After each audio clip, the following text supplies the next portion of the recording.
Bonsoir à toutes et à tous, ici Laurée Dubois pour les Sommes de toutes les peurs. Je suis ravie de vous retrouver pour cette chronique consacrée aux morts suspectes dans le cadre de notre semaine sur les vampires. Alors, cas particulier, quand on parle de morts et de vampires, j'ai voulu l'aborder sous cet angle-là, c'est que le suspect dans ces cas-là, c'est le vampire lui-même. Effectivement, pendant plusieurs siècles, les gens ont été très perturbés par cette croyance des revenants d'entre les morts, dont font partie les vampires.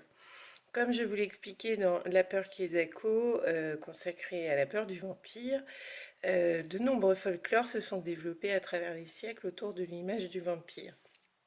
À partir de là, tout ensevelissement d'une personne qui était suspectée d'être potentiellement un vampire après sa mort, c'est-à-dire un revenant, eh bien, les hommes n'ont pas manqué d'imagination pour procéder à leur ensevelissement. On a des histoires qui nous rapportent des choses assez extraordinaires, comme par exemple le fait d'enterrer le mort-vivant, oui, si on veut, mort-vivant, avec une brique dans la bouche pour éviter que ses dents ne poussent pendant la nuit et ne lui donnent faim. Le fait de les couper en différentes parties, c'est-à-dire par exemple en mettant le crâne du défunt sur le thorax pour être sûr que s'il avait envie de se réveiller, enfin bon, il ne pourrait pas se reconstituer. De même, on pouvait également les démembrer. Donc, on a quand même pas mal de cas assez étranges, dont l'un des plus sinistrement célèbres est celui d'un certain JB55, un paysan américain qui a été enterré de la sorte parce qu'il était suspecté d'être vampire. Alors, heureusement pour lui, la science a réhabilité sa mémoire, puisqu'on a découvert plusieurs années plus tard, en procédant à différents examens, qu'il était mort de tuberculose.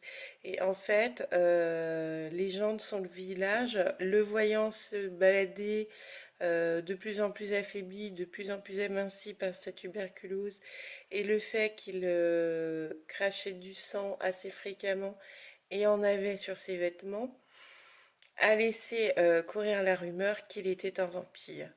Donc la morale de la chronique sur la mort suspecte de cette semaine, c'est que méfions-nous des rumeurs et des a priori, car en matière de vampires, vous l'aurez bien compris, la part au folklore et au mythe est quand même assez importante.